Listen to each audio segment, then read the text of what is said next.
Bismillahirrahmanirrahim. Assalamualaikum warahmatullahi wabarakatuh. Alhamdulillahirobbilalamin. Pada video kali ini merupakan video terakhir pada pertemuan ke-7 untuk mata kuliah kimia fisika ya. Alhamdulillah sudah 6 pertemuan kita lewati dan materi kali ini adalah materi penutup untuk mata kuliah kimia fisika pada semester ini ya. Oke, dan materi ke-7 ini masih merupakan kelanjutan dari tentang kristal ya, di mana kita akan lanjutkan tentang karakterisasi polimorfisme setelah pada pekan lalu sudah kita bahas tentang fenomena polimorfisme. Sekarang bagaimana cara melihatnya atau mengevaluasinya, ada atau tidak dia terbentuk polimorfisme tadi ya. Oke, kita akan lihat slide selanjutnya. Materi yang akan didapatkan yaitu adalah jenis dan prinsip karakterisasi padatan. Metodenya itu adalah difraksi sinar X, analisa termal, dan analisis mikroskopik SEM ya. Jadi apa saja jenis dan prinsip untuk mengkarakterisasi padatan tersebut dan metode apa yang akan digunakannya ya. Metodenya di sini ada 3 yang akan kita jelaskan. Yang pertama difraksi sinar X, analisis termal, dan analisis mikroskopik menggunakan spektroskopi elektron mikroskop ya. Oke, karakterisasi kristalografi bahan aktif farmasi dapat membantu memahami performa selama proses produksi. Contohnya pada kondisi polimorfisme parastamol ya. Jadi karakterisasi, kita membahas karakter si A, karakter adiknya, karakter temannya gitu ya. Jadi karakter itu adalah sifat, kondisi yang menggambarkan ciri-ciri ya dari sesuatu ya. Kalau dianalogikan seseorang atau karakter dari mahasiswa sendiri gitu, bagaimana, pendiamkah, aktifkah gitu ya, atau agak malu-malukah. Nah, kalau yang di kristal juga seperti itu, juga dapat dilakukan karakterisasi atau melihat dari sifat si kristalnya tadi gitu ya. Zat padat ini bagaimana dia untuk titik lele, titik leburnya, apa struktur kimianya nanti gitu ya. Itu akan di bahasan ini itu adalah tentang untuk melihat bagaimana karakter atau sifat dari si kristal tadi ya. Oke, dan ini berkaitan dengan performanya selama proses produksi. Maksudnya di sini adalah dengan kita mengetahui sifat atau karakter dari suatu bahan obat yang akan kita gunakan untuk diproduksi. Contohnya di sini adalah si paracetamol, yaitu di mana dia memiliki beberapa kondisi polimorfisme. Nanti kita dapat melihat pada kondisi atau bentuk kristal atau sifat kristalnya yang bagaimana yang didapatkan nanti bentuk tabletnya, hasilan tablet dari zat aktif paracetamol tersebut yang akan lebih baik, misalnya seperti itu ya, stabil secara fisiknya, juga nanti dievaluasi stabilitasnya juga ya. Jadi kaitannya ke situ. Perbedaan struktur internal antar polimorf mempengaruhi kemampuan paracetamol untuk diproduksi dengan metode cetak langsung, di mana kristal ortorombik 2 memiliki sifat deformasi plastis, sedangkan kristal monoklinik 1 tidak bisa diproduksi dengan cara cetak langsung. Oke, dijelaskan pada poin selanjutnya. Kalau Ibu tadi sudah menjelaskan di poin sebelumnya, itu adalah ke sifat fisiknya ya. Sifat fisik dan evaluasi. Di poin kedua ini dijelaskan lagi lebih dalam ke pemilihan metode cetaknya. Nanti di semester 6 itu akan dipelajari ada 3 metode cetak tablet. Metode pembuatan tablet itu adalah cetak langsung, granulasi basah, dan granulasi kering. Nah, di sini diketahui untuk metode cetak langsung kristal ortorombik 2. Nah, ortorombik 2, monoklinik 1 itu bisa dilihat pada materi sebelumnya, itu jenis-jenis atau bentukan-bentukan dari si kristalnya tadi gitu ya. Dimana dia lebih cocok jika akan dicetak langsung jika dibandingkan dengan yang monoklinik 1. Dia tidak bisa dilakukan dengan cetak langsung. Berarti kalau tidak bisa dilakukan cetak langsung, bisa dialihkan ke metode yang lainnya. Jadi karakterisasi ini ujung-ujungnya atau kaitannya adalah untuk menentukan metode pembuatannya nanti ya. Kalau di sini contohnya adalah si paracetamol yang akan dicetak menjadi tablet Apakah dia dapat dilakukan? Jika akan dilakukan dengan metode cetak langsung, harus diyakinkan bahwa bentuk kristalnya itu adalah ortorhombic 2. Dan jika didapatkan bentuk kristalnya itu adalah monoklinik 1, berarti dia sudah dicoret dari pilihan untuk cetak langsung. Dia tidak bisa dilakukan dengan metode cetak langsung, maka dipilihlah metode pembuatan tablet yang lainnya. Oke, kita lanjut ke difraksi sinar X ya. Nah, ini sudah membahas ke bagaimana sih untuk melihat karakternya tadi gitu ya. Oke, yang pertama kita lihat di sini, analisis difraksi sinar X memberikan informasi mendasar mengenai struktur kristal suatu senyawa. Analisis difraksi sinar X memberikan informasi mendasar mengenai struktur kristal suatu senyawa. Metode ini dapat digunakan untuk membedakan bentuk kristal sehingga sangat bermanfaat untuk evaluasi polimorfisme dan struktur solfat ataupun hidrat. Masih ingat ya, struktur solfat ataupun hidrat. Kristal yang terjerat atau kristal yang terbentuk itu akibat dia bahan tersebut itu terjerat di dalam air ataupun pelarut yang anorganik ya, hidrat ataupun anorganik. Aplikasi lain yang khas meliputi penentuan struktur kristal, evaluasi derajat kristalinitas, dan studi transformasi massa. Jadi, metode penentuan karakteristik yang pertama ini adalah difraksi sinar X. Jadi, melihat informasi mendasar mengenai struktur kristal suatu senyawa. Struktur kristal suatu senyawa. Balik lagi ke belakang ke slide-slide di pertemuan kimia fisika zat padat ya, kristal. Jadi dari mulai titik-titik, kemudian ada bentuk 3 dimensi ya. Jadi kondisi si kristal tadi.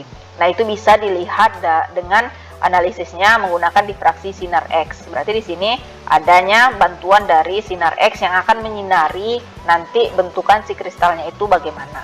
Ya, akan dapat diketahui untuk mengevaluasi polimorfisme, ada berapa bentuk kristalnya, dan struktur kristalnya itu terdiri dari apa, solfat atau hidrat ya. Oke, metode difraksi sinar X ini terbagi menjadi 2. Ada difraksi sinar X tunggal dan ada difraksi sinar X serbuk ya. Terbagi 2, bentukan dari si kristalnya tunggal dan serbuk. Difraksi sinar X tunggal. Yang pertama kita akan lihat untuk difraksi sinar X tunggal. Dari karakterisasi ini akan menghasilkan data penataan atom-atom berdasarkan peta densitas elektron dari difraksi yang dihasilkan oleh suatu kristal murni. Data yang dihasilkan terbagi menjadi 3 bagian. Yang pertama, analisis geometri. Nah, geometri mungkin ingat yang bentukan jari itu ya, yang 3 jari, jempol, telunjuk, dan jari tengah, di mana dia akan dapat menentukan ukuran dan bentuk unit selnya ya. Ada sudut alfa, beta, gamma, dan juga panjangnya ABC ya. Oke. Kemudian studi intensitas refleksi, dapat dilakukan penentuan distribusi atom dalam unit sel. Dan yang terakhir itu adalah pola difraksi, penyimpulan informasi kualitatif tentang kristal atau tingkat keteraturan dalam padatannya ya. Jadi untuk metode difraksi sinar X yang tunggal ini, datanya akan dihasilkan 3 bentukan data. Yang pertama, dapat dilihat secara geometri, ukuran dan bentuk dari unit sel. Unit sel itu adalah pengertian sederhana dari suatu kristal. Kristal itu terdiri dari beberapa unit sel. Studi yang kedua itu adalah intensitas refleksi, penentuan distribusi atom dalam unit sel. Distribusi atau penyebaran dari si atom-atomnya itu di dalam satu unit sel yang membentuknya tadi. Dan yang ketiga itu adalah pola difraksinya, ya, pola sebarannya tadi, di mana dapat dilihat sebarannya itu teratur atau tidak di dalam suatu padatan. Dan yang kedua itu adalah difraksi sinar X untuk yang serbuk. Kalau yang tadi sinar X-nya yang tunggal ya, difraksi sinar X tunggal. Ini istilahnya adalah DSXS ya. Sampel serbuk memberikan orientasi acak dari semua kemungkinan bidang di dalam kisi kristal, dan difraksi sinar X dari bidang-bidang dibaca dengan memutar sampel secara perlahan terhadap arah datang sinar X ya. Kalau dari judulnya, pengelompokan metode difraksi sinar X ini bisa dipahami ya, ada dalam bentuk padat, kristal padat, tanpa tidak dilakukan pengolahan apapun. Kalau diserbu ya otomatis dia akan dihancurkan, diperkecil dari si kristal, diperhalus lagi gitu ya. Nah, metode ini umum digunakan untuk melihat adanya interaksi molekul air dengan bahan padatan di dalam kristal hidrat. Umum digunakan untuk melihat adanya interaksi molekul air dengan bahan padatan di dalam kristal hidrat. Metode ini juga dapat digunakan untuk identifikasi fasa kristalin senyawa dari sampel campuran dan untuk analisis kuantitatif yang digunakan pada studi transformasi fasa antar bentuk senyawa. Oke. Jadi kalau untuk yang difraksi sinar X dari serbu ini, umumnya datanya nanti yang dihasilkan itu untuk melihat interaksi antara air dengan bahan padatan di dalam kristal hidrat tadi. Ini karena sudah dilakukan penggerusan ya, dari bentuk kristal bungkan itu sudah diserbu. Jadi bisa dilihat untuk kelarutannya, interaksi airnya tadi. Juga dapat data yang didapat itu dapat untuk mengidentifikasi kristalin senyawa dari sampel campuran, dan untuk analisis kuantitatif ya jumlahnya yang digunakan untuk studi transformasi fasa antar bentuk senyawa. Jadi bisa dilihat beberapa bentukan fase dari senyawanya, antar bentuk senyawa yang di dalam suatu si kristal tadi yang sudah dilakukan sudah diserbu gitu ya. Oke, kita lanjut ke metode analisa karakterisasi kedua, itu adalah analisis mikroskopik SEM ya. Analisis mikroskopik yang pertama itu adalah atau istilahnya itu SEM ya, spektroskopik elektron mikroskop ya. Kristal dapat mengalami perubahan selama kristalisasi, baik ukuran maupun bentuk. Hal ini dapat disebabkan oleh faktor kinetik seperti intensitas pencampuran dan tingkat pemanasan, serta faktor termodinamika seperti polimorfisme dan komposisi pelarut yang digunakan. Mikroskop optik dapat digunakan untuk mengamati perubahan ukuran kristal dan bentuk berdasarkan polimorfisme semu yang dipengaruhi oleh suhu dan komposisi pelarut ya. Jadi di sini sama ya untuk melihat bentuk maupun ukurannya, tetapi alat yang digunakan di sini adalah mikroskop optik. Kalau yang tadi adalah sinar X ya. Oke. Nah, scanning elektron mikroskopi ya. Jadi SEM itu adalah scanning elektron mikroskopi. Merupakan metode lain mikroskopi yang sering digunakan pada karakterisasi padatan farmasetik ya. Metode lain mikroskopi yang sering digunakan pada karakterisasi padatan farmasetik. Nanti di praktikum atau sudah ya di farmasi fisika itu ada objeknya melihat ukuran partikel dengan mikroskop elektron juga ya. Tapi dia belum, nah yang SEM ini itu tingkatan lebih tingginya lagi dari mikroskop elektron. Kalau yang di mikroskop elektron yang di laboratorium Tekfar itu kita bisa melihat diameternya gitu ya, atau besar kecilnya dari si partikel yang tidak terlalu tapi dia terdispersi. Nah, untuk lebih dalamnya lagi, nah itu digunakan si SEM ini ya, di scanning lagi, scanning elektron mikroskopi. SEM ini dapat memberikan informasi tambahan mengenai morfologi kristal yang dapat digunakan sebagai bukti kualitatif studi polimorfisme. Jadi di sini datanya adalah morfologi kristal. Jadi morfologi itu sifatnya itu ya, bagaimana kondisi atau keadaannya ya, ukuran dan bentuknya tadi. Penerapannya itu adalah untuk karakterisasi cacat kristal. Jadi dapat dilihat ada bagian cacat itu di bagian sudut atau siku sebelah mana. Mengamati fenomena kristal yang tergantung bidang kristalnya. Mengamati fenomena kristal yang tergantung dari bidang kristalnya tadi gitu ya.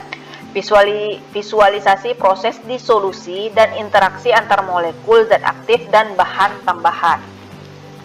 Nah, mungkin ini yang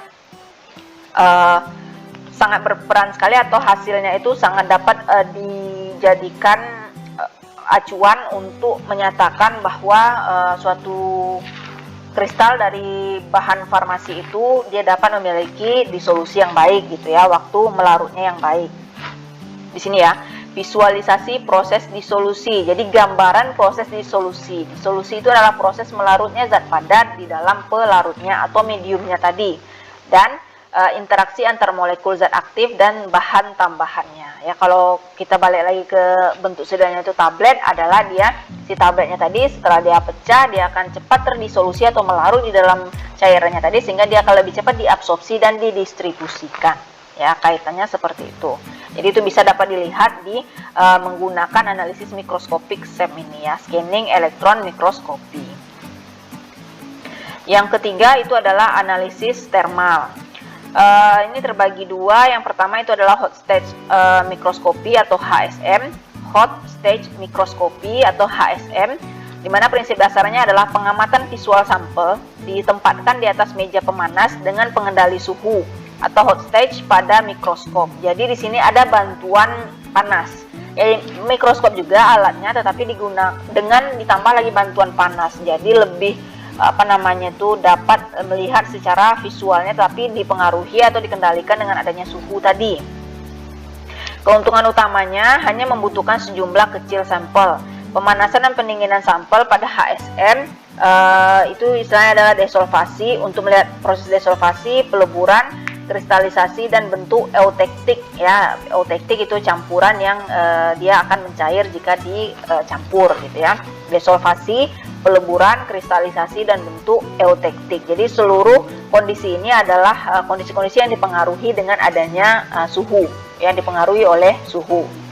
Dan yang kedua itu adalah differential scanning calorimetry, DSC, differential scanning calorimetry, merupakan teknik analisis thermal yang paling sering digunakan, di mana sampel dikenakan pemanasan dengan suhu terkendali dan diukur serta aliran panas yang terkait dengan transisi yang disebabkan oleh panas. Teknik ini untuk mengamati perilaku thermal suatu senyawa saat diberi suhu tinggi atau rendah. Ya, di sini juga sama seperti yang tadi untuk melihat proses peleburan, kristalisasi ataupun fenomena eutektik. Mengamati perilaku thermal suatu senyawa. Jadi bagaimana senyawa tersebut jika dia dikenakan adanya suhu tadi gitu ya, saat diberi suhu tinggi. Scanning calorimetry ya, dan ini merupakan teknik yang paling sering digunakan, di mana sampel dikenakan pemanasan dengan suhu terkendali dan diukur serta aliran panas yang terkait dengan transisi yang disebabkan oleh panasnya tadi. Jadi keduanya ini adalah dua-duanya sama-sama analisis thermal, cuman satu menggunakan mikroskop yang dilihat, kalau yang ini di scanning lagi dengan suhu yang terkendali. Artinya lebih dalam lagi daripada yang hanya melihat di bawah mikroskop ya. Oke, dan ini ada analisis thermal itu ada 3 ya, dibagi 3. Yang ketiga itu adalah thermogravimetry analisis atau TGA. TGA digunakan untuk menentukan berapa banyak pelarut yang terikat di dalam kisi kristal dengan mengukur kehilangan massa akibat suhu tinggi yang dipaparkan, sehingga dapat digunakan untuk mengidentifikasi adanya polimorf semu seperti bentuk sulfat atau hidrat. Nah, jadi di sini sudah ada beberapa kali istilah polimorf semu. Jadi silakan diingat lagi, apa sih polimorf semu itu, apa beda dengan polimorfisme ya. Nah, di sini ada bantuan juga, dia terbentuk atau terjeratnya dari si sulfat ataupun hidratnya yang membentuk si kristalnya tadi. Di sini ada thermogravimetry analisis ya. Termo berarti panas ya, grafik pengukuran dari grafiknya tadi, suhu panas yang dipengaruhi oleh si suhunya tadi, untuk menentukan berapa banyak pelarut yang terikat ya. Jadi volumenya yang dapat dihilangkan dalam dari si kisi kristal dengan mengukur kehilangan massa akibat suhu tinggi yang dipaparkan, sehingga dapat digunakan untuk mengidentifikasi adanya polimorf semu seperti bentuk sulfat atau hidrat. Berapa banyak pelarut yang terikat di dalam kisi kristal. Nah, inilah si polimorf semunya itu tadi ya, pelarut yang terikat di dalam kisi kristal, baik dia sulfat ataupun dia hidrat ya. Oke, sudah selesai untuk materi pertemuan terakhir ini untuk karakterisasi ya. Jadi ada 3 metode besar untuk penentuan. Ini yang Ibu jelaskan di sini, nanti metode yang lainnya itu ada beberapa metode yang lain lagi gitu ya. Yang pertama itu adalah difraksi sinar X, kemudian analisis thermal ini, dan analisis mikroskopik ya. Jadi ada 3 metodenya, difraksi sinar X, analisis thermal, dan analisis mikroskopik atau SEM, scanning elektron mikroskopi ya. dimana keseluruhan dari metode ini adalah untuk melihat karakterisasi baik morfologinya, sifatnya, ukuran, bentuknya, sampai ke larutannya tadi, juga sampai bisa melihat berapa volume yang terjerat, volume pelarut yang terjerat, atau yang disebut dengan istilah polimorf semu dari suatu kisi kristal, ya. Dan di sini alatnya ini adalah ada yang mikroskop, ada yang spektrofotometri, ya, untuk bisa melihat jelasnya. Hasilannya apa? Nanti bisa hasilannya itu bisa nanti sampai ke struktur bukan struktur, apa namanya, rumus molekulnya atau rumus bangunnya, ya, gitu nanti, ya. Bisa dapat dilihat dari hasil spektrofotometri tadi, ya. Oke, silakan dibaca-baca lagi, dipahami lagi. Kalau perlu silakan dicari apa bentuk dari contohnya, apa alatnya, apa hasilannya, gitu ya.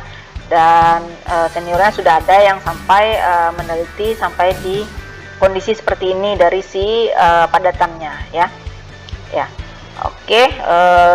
Terima kasih atas waktunya untuk lebih kurang 7 kali pertemuan kita untuk perkuliahan kimia fisika ini.